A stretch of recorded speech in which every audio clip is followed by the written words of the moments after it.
Oui, Monsieur le Président, mes chers collègues, nous ne voterons pas pour cette délibération. Elle est juridiquement fragile, elle est politiquement inacceptable.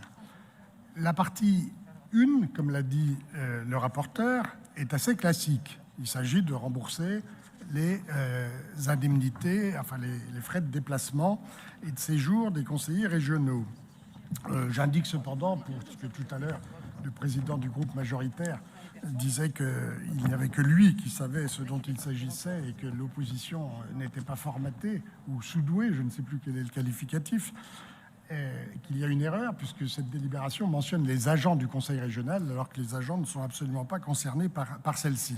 Mais la seconde partie, c'est celle sur laquelle je voudrais insister, n'est pas du tout classique et en tout cas très critiquable. Elle est très critiquable. C'est celle qui donne mandat spécial à tous. Mesdames et messieurs, vous avez tous un mandat spécial. Vous êtes tous des conseillers spéciaux, sans qu'on dise pourquoi, comment, pour quelle mission, alors que selon l'article, qui est d'ailleurs mal cité, mais je le cite intégralement, c'est le 4135-19 du Code général des collectivités territoriales, il est dit qu'un mandat spécial doit être donné par l'Assemblée territoriale, l'Assemblée régionale en l'occurrence, dans le cadre d'une mission particulière. Et c'est en ce sens que la délibération est juridiquement très fragile.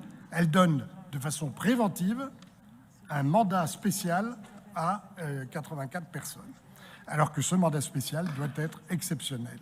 Elle dit aussi que c'est motivé dans la délibération, alors que ça ne l'est pas. Et enfin, je termine par là, elle est véritablement politiquement inacceptable. Que veut-on faire, mesdames et messieurs, mes chers collègues? On veut faire du tourisme? On veut aller se déplacer à Las Vegas ou ailleurs sans avoir de limitation?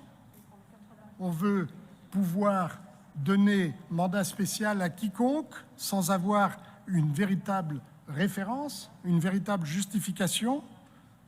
Mais nous devons plutôt nous interroger sur la limitation des frais de fonctionnement, sur la limitation des frais de déplacement et de séjour. Donc en donnant ainsi un mandat spécial à l'ensemble des membres du groupe majoritaire, sans distinction, sans préciser en quoi il y a mandat spécial, cette délibération ne mérite pas que l'on vote pour. Et j'ajoute que voter pour, c'est une grande responsabilité.